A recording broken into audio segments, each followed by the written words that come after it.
अस्सलाम वालेकुम दोस्तों, एनएमडी का बिगा सोर्स में मैं आपको खुशामदीद कहती हूँ। अगर आपको इस वीडियो की कोई भी चीज़ समझ आए तो प्लीज़ इस वीडियो को लाइक करें, अपने फ्रेंड्स फेलोज और उन स्टूडेंट्स के साथ इसको शेयर करें जो कोचिंग को अफोर्ड नहीं कर सकते।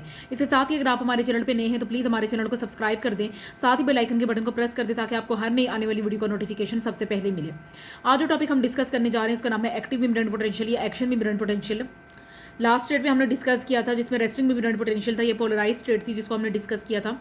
यहाँ पे लिखा कि अंडर द नॉर्मल कंडीशंस, हमारे पास लिखा कि नॉर्मल कंडीशंस में नर्व इंपल्स जो होती है वो इनिशिएट, यानी नर्व इंपल्स को कौन स्टार्ट करता है, एक स्टिमुलस आता है जिसे हम थ्रेशोल्ड स्टिमुलस कहते हैं।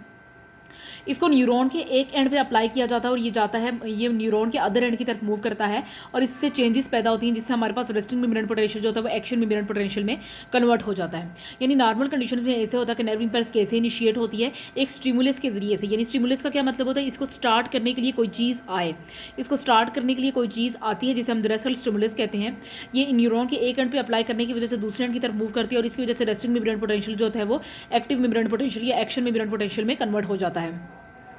लेखा कि रेस्टिंग मिम्ब्रेन पोटेंशियल जो होता है वो डिसअपियर्स हो जाता है कुछ सेकंड्स के लिए। हमारे पास रेस्टिंग मिम्ब्रेन पोटेंशियल की जगह न्यू पोटेंशियल आता है जिसे हम एक्शन मिम्ब्रेन पोटेंशियल कहते हैं। एक्शन मिम्ब्रेन पोटेंशियल जो होता है हमारे पास नर्व इंपल्स की फॉर्म में होता है। नेक्स्ट लिखा है कि during this state the inner membrane become more positive as compare to the outside. अगर आप इसको रेस्टिंग मिम्ब्रेन पोटेंशियल के साथ कंपेयर करते हैं तो हमने रेस्टिंग मिम्ब्रेन पोटेंशियल में कहा था कि इनर मिम्ब्रेन जो होती है वो नेगेटिव हो जाती है, ज़्यादा नेगेटिव हो जाती है, मोर नेगेटिव। लेकिन हमारे पास एक्शन मिम्ब्रेन पोटेंशियल में इनर सरफेस जो होती है वो हमारे पास ज़्यादा पॉजिटिव हो जाती है। During this state the inner membrane becomes more positive as compare to outside. This change is so brief for perhaps a millisecond that only a short portion of the neuron is involve in the active membrane potential and is followed by the recovery of the polarise state. उसने कहा है कि ये resting membrane से action membrane potential में जाने का जो फेज़ होता है ये निहायत ही कलील मुद्दत तक, यानी कलील टाइम तक जो है यहाँ पे रहता है, फिर एकदम से दोबारा से जो होता है ये रेस्टिंग मिम्ब्रेन पोटेंशियल में चला जाता है। कहने का मतलब ये कि न्यूरॉन का जो थोड़ा सा पोर्शन होता है वो एक्टिव मिम्ब्रेन पोटेंशियल में जाता है और एकदम से उसकी रिकवरी हो जाती है और वो दोबारा से रेस्टिंग मिम्ब्रेन पोटेंशियल में जाता है। यानी हमारे पास जो है एक्टिव मिम्ब्रेन पोटेंशियल का time period very short time period है, मिली सेकंड्स में ये टाइम पीरियड है और दोबारा से हमारे पास रेस्टिंग मिम्ब्रेन पोटेंशियल स्टार्ट हो जाता है और हमारे पास क्या होता है, फिर रिकवरी हो जाती है। लिखा कि ये following factors are involve in changing the resting to active membrane potential. ये वो फैक्टर्स हैं जो रेस्टिंग मिम्ब्रेन पोटेंशियल को एक्टिव मिम्ब्रेन पोटेंशियल में कन्वर्ट करने में हेल्प आउट करते हैं। कहा था कि if the stimulus is capable to bring an electrochemical change or to excite the given tissue it is known as the threshold stimulus or the adequate stimulus. अगर stimulus इस काबिल है कि वो इलेक्ट्रोकेमिकल चेंज ला सके या वो गिवन टिश्यू को एक्साइट कर सके तो हम इसे थ्रेशोल्ड स्टिमुलस कहते हैं या एडिक्वेट स्टिमुलस कहते हैं। अगर स्टिमुलस इस काबिल नहीं है कि वो कोई इलेक्ट्रोकेमिकल चेंज ला सके या वो एक्साइट कर सके किसी टिश्यू को तो हम उसे कह सकते हैं सब थ्रेशोल्ड स्टिमुलस या इनएडिक्वेट स्टिमुलस। फैक्टर नंबर 2 हमारे पास क्या, सोडियम और पोटेशियम आयन मूवमेंट हमारे पास बताई जा रही है। इनफ्लक्स का मतलब होता है अंदर की तरफ जाना सोडियम आयन्स का।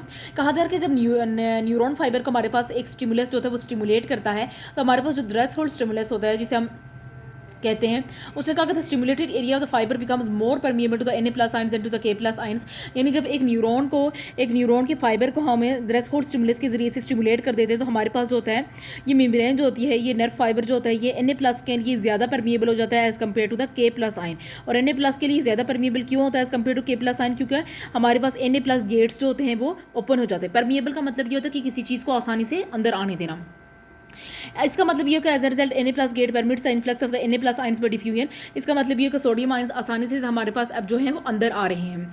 अब अगर आप इसको रेस्टिंग मिम्ब्रेन पोटेंशियल की तरफ देखें तो रेस्टिंग मिम्ब्रेन पोटेंशियल में हमने कहा था कि पोटेशियम आयंस इजीली अंदर आ रहे थे और सोडियम आयंस जो थे वहाँ पे बाहर की तरफ जा रहे थे। लेकिन रेस्टिंग मिम्ब्रेन पोटेंशियल में ऐसा होता है कि सोडियम जो होता है, सोडियम गेट्स के खुलने की वजह से सोडियम ज़्यादा परमिएबल हो जाती है, इसलिए हमारे पास सोडियम जो होती है वो अंदर की तरफ आना शुरू हो जाती है। लिखा कि चार्जेस आर रिवर्स्ड। हमने कहा था कि रेस्टिंग मिम्ब्रेन पोटेंशियल में हमारे पास जो पोटेंशियल आता था वो -70 मिली वोल्ट था, लेकिन हमारे पास एक्शन मिम्ब्रेन पोटेंशियल में -70 मिली वोल्ट से 0 पे जाता है और 0 से देन 50 मिली वोल्ट पे चला जाता है। उसने कहा कि क्योंकि ज़्यादा सोडियम आयंस हमारे पास अंदर की तरफ आ रहे हैं इसलिए इलेक्ट्रिकल पोटेंशियल जो होता है वो -70 मिली वोल्ट से -70 मिली वोल्ट से 0 की तरफ गया एंड 0 से देन 50 मिली वोल्ट की तरफ चला गया। उसने कहा कि इस चेंजेस की वजह से हम इसको क्या कहते हैं, डीपोलराइजेशन कहते हैं। लास्ट टाइम हमने क्या पढ़ा था रेस्टिंग मिम्ब्रेन पोटेंशियल में, उसे हम रीपोलराइजेशन कहते थे, लेकिन -70 मिली वोल्ट से 0 और 0 से 50 मिली वोल्ट की तरफ जाने की वजह से हम इसे क्या कहते हैं, डीपोलराइजेशन हुई है हमारे पास। देन नेक्स्ट हमारे पास है कि passage of the nerve impulse कैसे पास करती है। उसने कहा कि दिस इलेक्ट्रोपॉजिटिव इनसाइड का मतलब ये है कि सोडियम आयन ज्यादा अंदर चले गए हैं, एंड इलेक्ट्रोनेगेटिव आउटसाइड का मतलब ये कि ज्यादा नेगेटिव आयन जो है वो बाहर की तरफ रह गए हैं।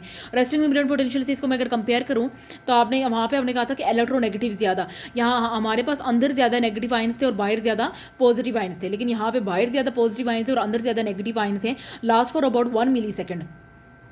कहने का मतलब ये है कि एक्शन में मिरर पोटेंशियल का में ये स्टेज जो आता है नर्व इंपल्स के गुजरने का स्टेज जो होता है हमारे पास वो 1 मिली सेकंड तक होता है, जब तक सोडियम गेट्स दोबारा से क्लोज ना हो जाए। जब दोबारा से सोडियम गेट्स क्लोज हो जाते हैं तो हमारे पास सोडियम जो होती है वो बाहर की तरफ आना शुरू हो जाती है और पोटेशियम दोबारा से अंदर की तरफ आना शुरू हो जाता है। कहने का मतलब ये कि during the active mirror potential the neurons conduct the impulse in the form of the nerve impulse. अब हमारे पास जो एक्शन में मिरर पोटेंशियल इसमें दोबारा उसी चीज़ को रिपीट किया गया कि से -70 मिली वॉट से 0 से 50 मिली वॉट, और इसकी वजह से रिवर्सल ऑफ पोलैरिटी को हम डीपोलराइजेशन कहते हैं, और ये प्रोसेस जब तक जारी रहता है जब तक सोडियम गेट्स हमारे पास क्लोज नहीं हो जाते।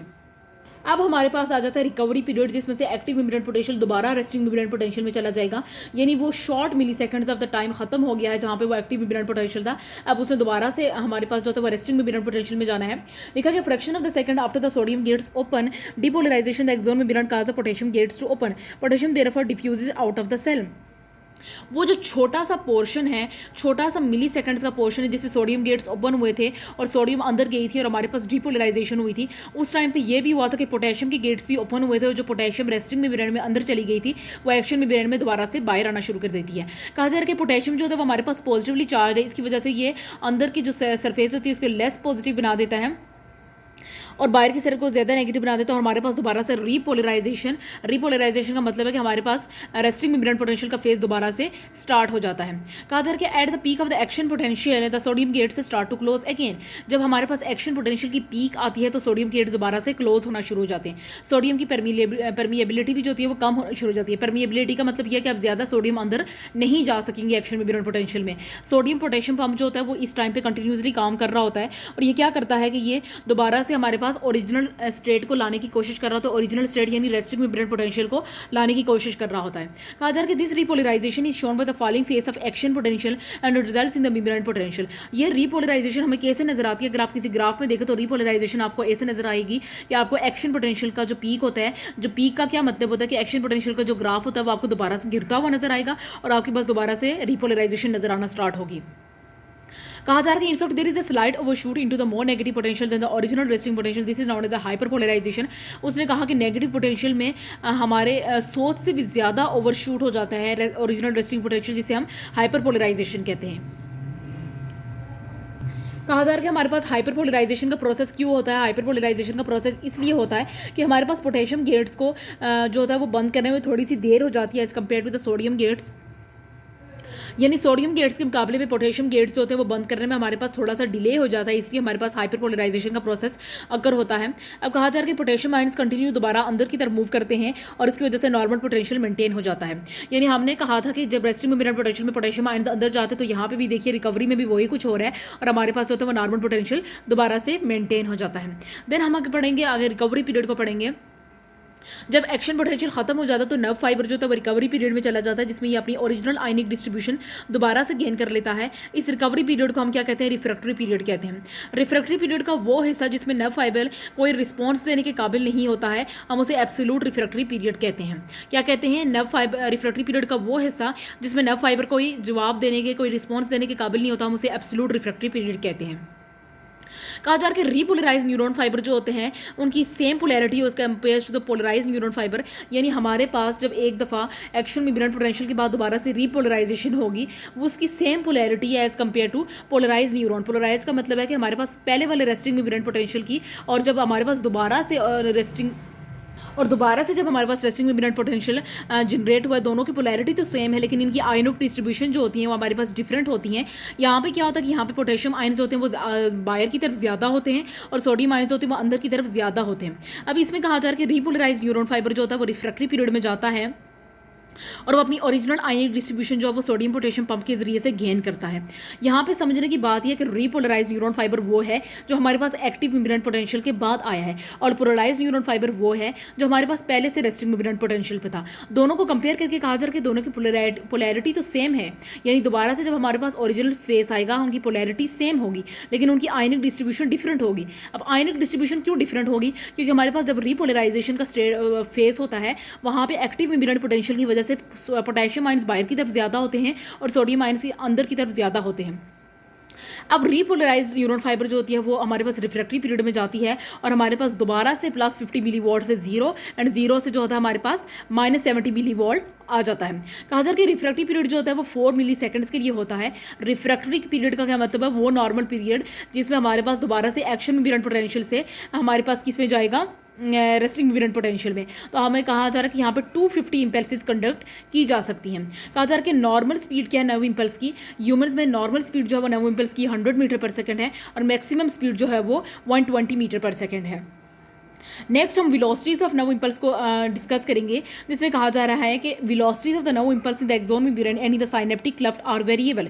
कहा जा रहा है कि नर्व इम्पल्स की जो वेलोसिटी है वो एक्सोन मेम्ब्रेन में और साइनेप्सिस दोनों में डिफरेंट होती है। ह्यूमंस में नॉन मेलिनेटेड फाइबर जो होती हैं, ह्यूमन में जो नॉन मेलिनेटेड फाइबर होती है वहाँ पर नर्व इम्पल्स जो ट्रेवल होती है at the speed of 1 to 3 metre per second at the speed of up to 120 metre per second. कहा जा रहा है कि हमारे पास ह्यूमंस में जो नॉन मेलिनेटेड फाइबर्स हैं वहाँ पर नर्व इम्पल्स ट्रैवल करती है at the speed of 1 to 3 metre per second, और जो मेलिनेटेड फाइबर्स होती हैं वो ट्रैवल करती हैं at the speed of 120 metre per second. कहा जा रहा है कि velocity of the nerve impulse होती है वो मेलिनेटेड फाइबर्स में ज़्यादा होती है क्योंकि यहाँ पे साल्टेटरी कंडक्शन होती है। दूसरी रीज़न ये है कि हमारे पास मेलिनेटेड फाइबर्स में माइलिन शीट है। माइलिन शीट एक इंसुलेटर के तौर पर काम करती है, यहाँ पे एनर्जी लॉस नहीं होती है, तो इसलिए हमें माइलिनेटेड फाइबर्स को जो होती है वो कम एनर्जी की ज़रूरत होती है। दो रीजंस हैं कि मेलिनेटेड नर्व फाइबर्स में नर्व इम्पल्स होती है वो जल्दी क्यों ट्रैवल करती है।